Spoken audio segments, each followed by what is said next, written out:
Some criminals chased power, some chased fear, but these guys, they chased money.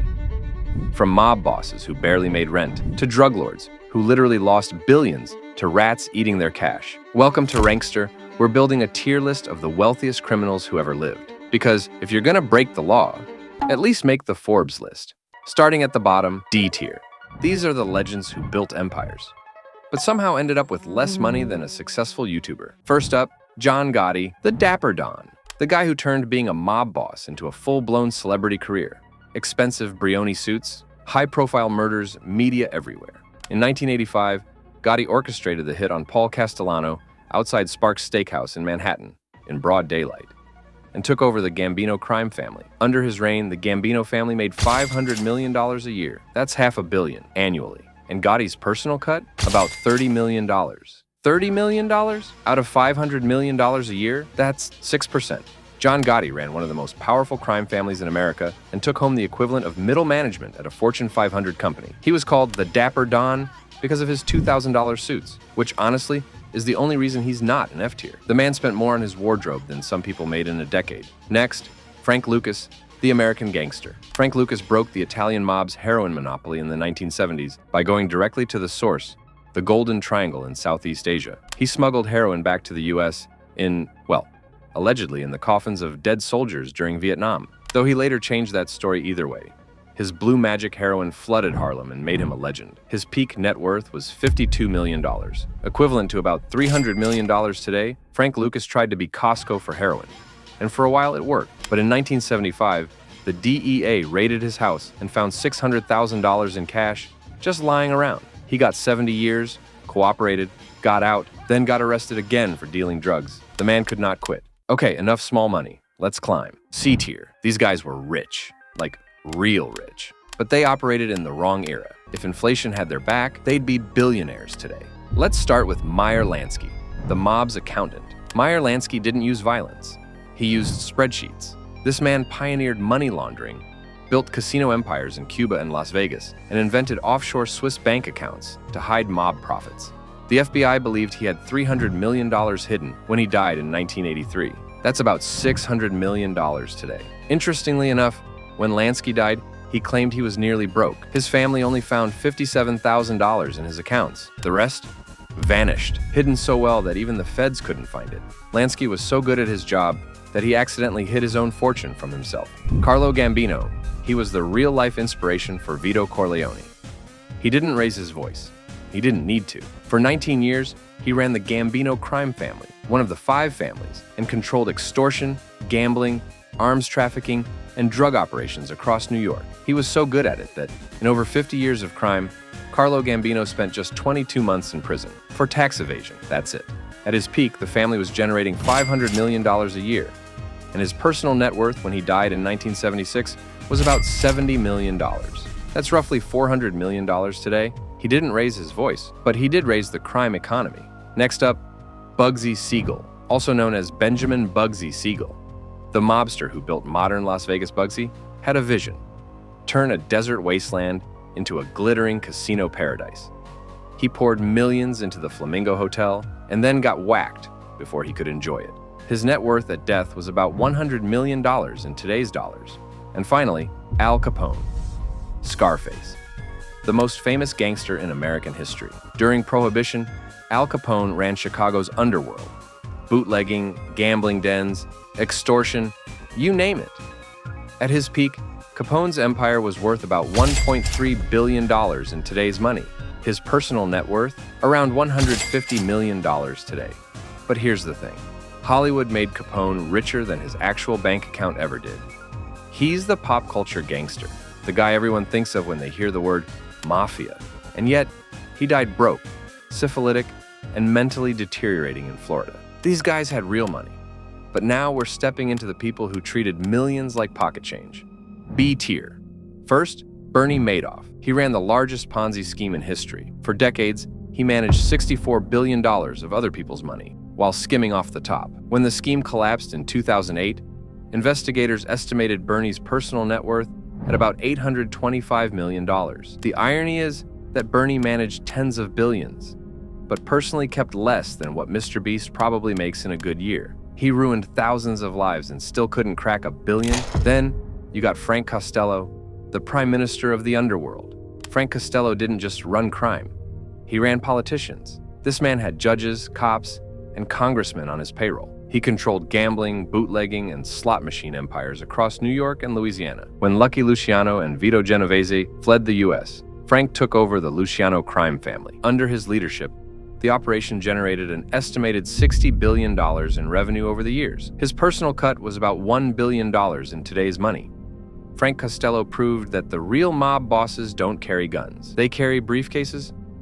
Now we enter true billionaire territory, the criminal elites who operated global empires. And two names are about to dominate this list.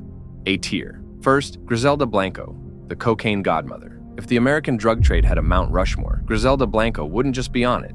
She'd be the one carving it, probably while yelling at someone. Griselda Blanco pioneered the Miami cocaine trade in the 1970s and 80s, but she was a walking contradiction. 5 feet tall, calm voice, ruthless, innovative, and terrifying. She allegedly ordered over 200 murders and did it with creativity. Instead of traditional drive-by shootings, Blanco innovated her own signature method: motorcycle assassins. Drive-bys became ride-bys. Miami traffic didn't stand a chance. Her estimated net worth was about $2 billion. She ran her empire like a Fortune 500 company. If Fortune 500 companies settled disputes with chainsaws and had accountants who also doubled as hitmen. Next, Carlos later. This man co-founded the Medellin cartel with Pablo Escobar. But Carlos had a unique business model. He bought an entire island in the Bahamas named Norman's Cay and turned it into a cocaine smuggling paradise. From the outside, Norman's Cay looked like a postcard: turquoise waters, white sand, and quiet beaches. But behind the beauty was a militarized drug corridor, later constructed private airstrips, installed armed guards, and turned the island into a checkpoint where small aircraft could refuel and reload before making the final jump into Florida. At its peak, Norman's Cay became the central artery of the American cocaine boom, a place where planes landed so frequently that locals described it as an airport for ghosts. Later's logistical insight helped push the cartel's profits into the billions, and his own fortune reached an estimated $3 billion. And now, Joaquin El Chapo Guzman, the man, the myth, the guy who escaped prison so many times that it is ridiculous.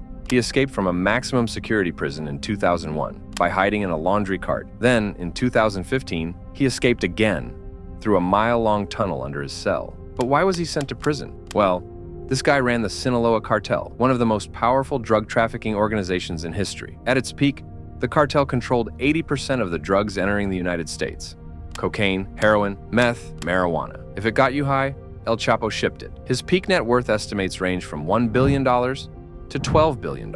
Most sources settle around $5 billion. But even El Chapo looks poor next to the top-tier giants, the billionaires whose wealth became unmanageable. S tier. First, Amado Carrillo Fuentes, the Lord of the Skies. He earned his nickname by owning a fleet of Boeing 727 jets. Not one, not two, a fleet. He used them to fly 15-ton shipments of cocaine from Colombia to Mexico and into the U.S. His operation was so massive that he wasn't just a cartel leader, but more like a multinational corporation. And by doing that, he claimed an estimated net worth of $25 billion. Amado's empire was so big that when he died during plastic surgery in 1997, which, by the way, he did it because he was trying to change his appearance to avoid capture, the Mexican government discovered warehouses full of cash that had never even been counted.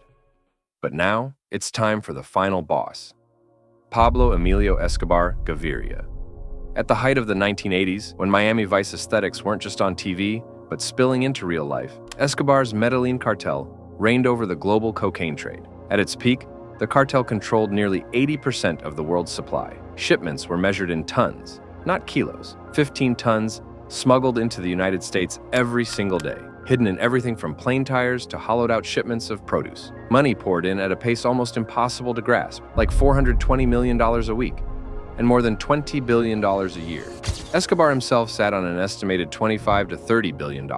Some insiders insist it climbed even higher. In 1989, Forbes ranked him as the 7th richest man on the planet, and he stayed on that list for 7 straight years, right alongside CEOs, oil tycoons, and industry giants, despite being a fugitive. But wealth on that scale created its own problems. Pablo had so much cash that not even his own accountants knew where all of it was. Laundering couldn't keep up. Banks couldn't keep up. So he improvised by burying bundles of bills on farmlands, stuffing them behind walls, and hiding cash in warehouses the size of airplane hangars. His brother Roberto later joked that they spent $2,500 a month just on rubber bands to wrap the money. And once, while on the run with his family, Pablo burned $2 million in cash just to keep his daughter warm. Even so, every year, around 10% of his fortune, roughly $2.1 billion, simply vanished, eaten by rats, destroyed by moisture, lost in places only he knew. Of course, he wasn't any saint, but some people saw him that way. He built soccer fields for the poor, funded housing projects. To some, he was a Robin Hood figure. To others, he was a monster responsible for over 4,000 deaths, including politicians, judges, police officers, and innocent civilians, anyone who stood in his way. In 1989, his cartel planted a bomb on a commercial airplane, taking 107 lives, all in an attempt to kill a single political rival. On December 2, 1993, Colombian forces tracked him down in Medellin. He tried to escape across a rooftop. There, he was shot and killed. He was 44 years old and the richest criminal of all time. All right, that's the list. Let me know in the comments, who should appear in part 2? If you made it this far, subscribe to Rankster, or your net worth goes straight to D tier. See you next time.